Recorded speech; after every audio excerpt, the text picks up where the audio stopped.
มายางรอปลาเดี๋ยวเนาะชี้น้ำกันเดี๋ยวรอปลาไปเลยเนาะไปทางในเลยเนาะไปเลยไปเนาะเคยรอดมาครั้งหนึ่งรอดไหม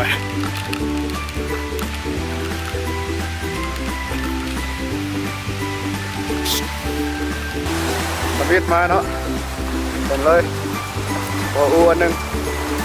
โอ้อันทำวิท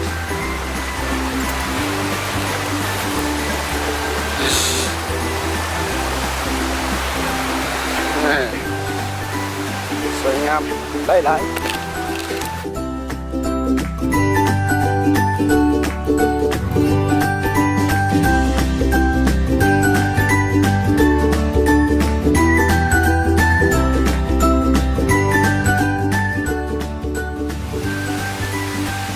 นี่คือผู้อย่างพวกไปเลยแล้วก็มาเจอโอ้วันที่สองแล้ว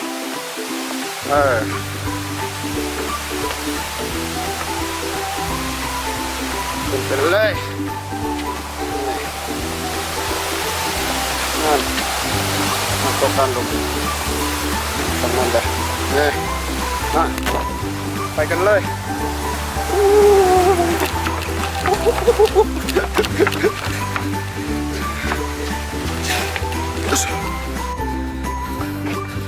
ว้ายไหวแล้วปะพักกันปะ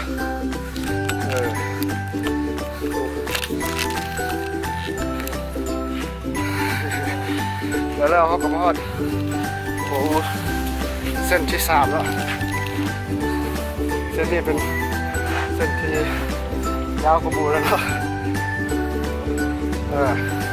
จากนี้ครับผมส่งไปตัดทางเลยเนาะตอนที่ยาวสักหน่อย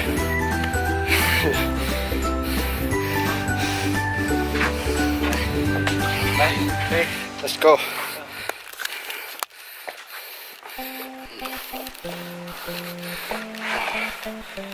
ไปก่อนมาถาเขาเลยเว้ยเล่นขึ้นฟูแล้วไปฮู้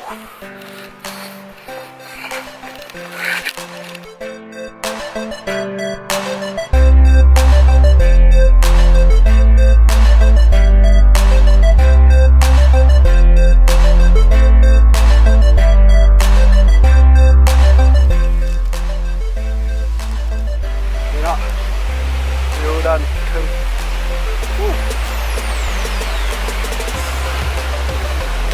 ไก่สูงไปต่อเลยเนาะ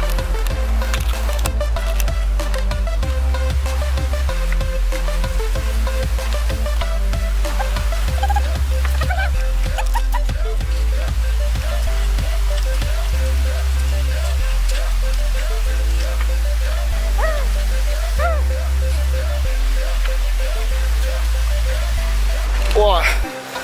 นั่นเนาะอยู่รวมจะมีขวายจนเส้นหนึ่งเนาะว้าวอันนี้เราจะเส้นทั้งว้าไปเลย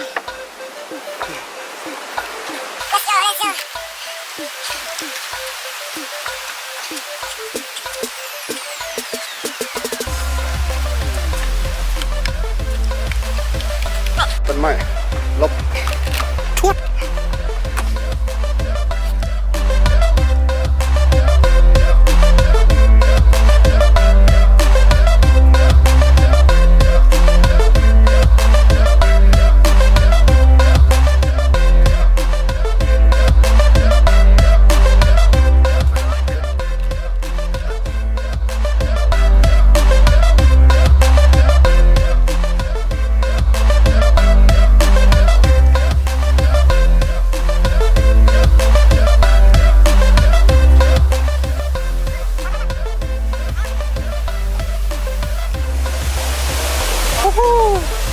ในที่สุดเอากลับมาฮอดแล้วเนาะ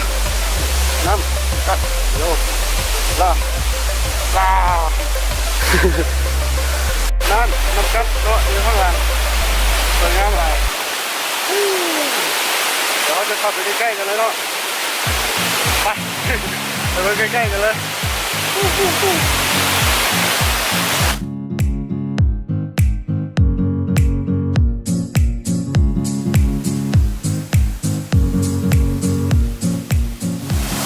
นั่นไง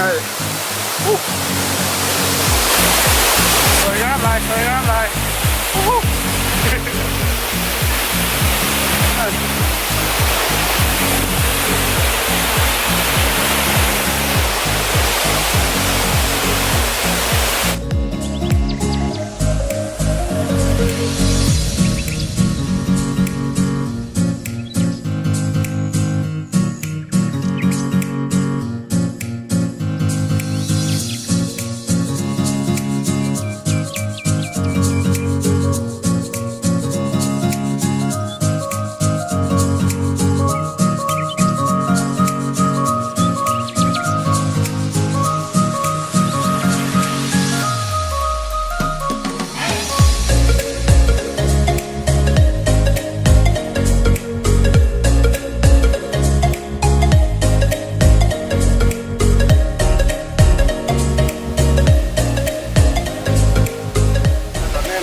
เขาก็เกี่ยวตัวจะกลับไปทางเขาเนาะก็เป็นเส้นทางใหม่จะไปสู่ตุรกีแล้วเนาะเก็บบรรยากาศขากลับน้ำกันอีกเป็นวันนี้ไป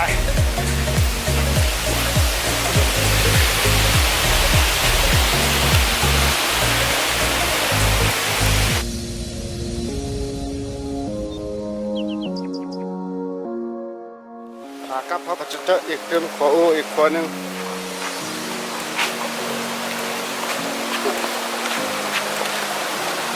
ซึ่ง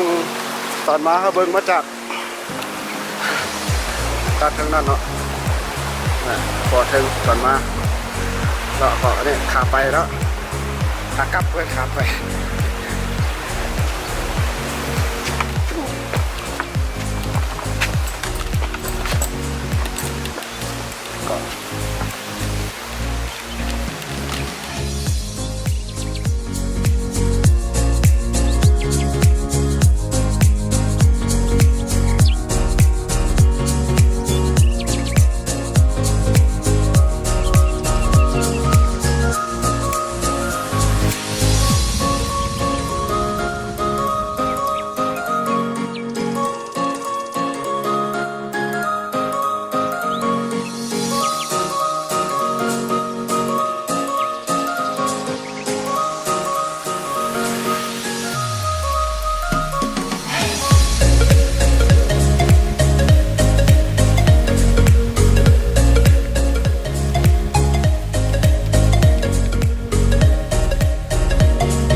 ออนไลน์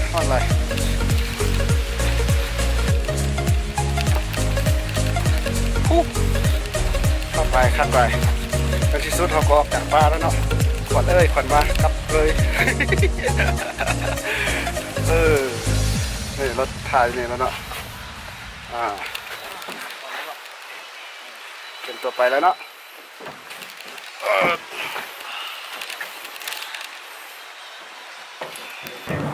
บรรยากาศขากลับนั่งรถกลับ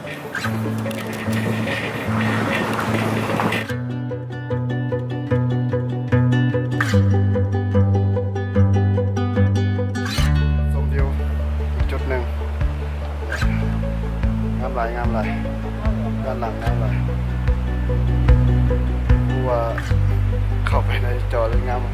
แต่เทิงฟูพี่น้องยังมีหมอกอยู่เนาะหมอกเนาะไปเชิงฟูเขาแล้วสวยงามหลายเดี๋ยวจะซูมเข้าไปใกล้ๆนะ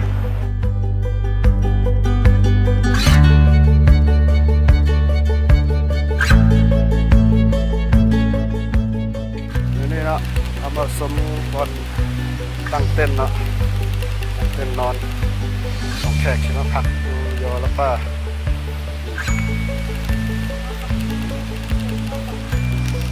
หลายเต้นเติมเนาะแล้วก็จะมีบอลให้ปิกนิกปิ้งเนาะ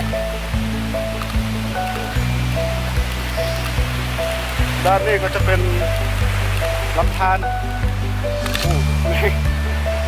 ลำธารเสาไว้ปิ้ง ปลาได้ขึ้นลงเอาได้ใครเนาะก็เวลา ชิบได้เอาแล้วเนาะป่าเนาะ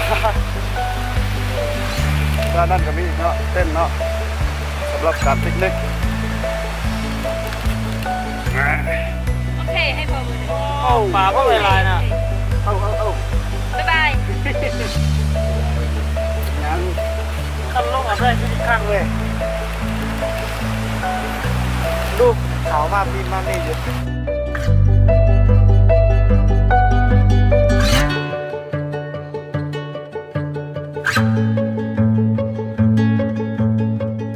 มะพร้าวของผู้ใดโอ้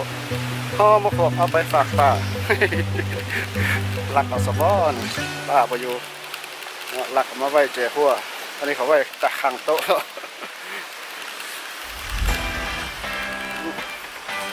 ติดตามกินยังเขาบอกเขาไม่เขาบอกว่าน้องกินแบบ สวยงามหลายผู้ใดมาอุดมไซ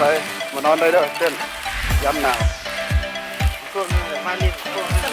มาถ่ายเลย วันคริสต์มาสอ่ะใครชิมา มา บอกกูก็มา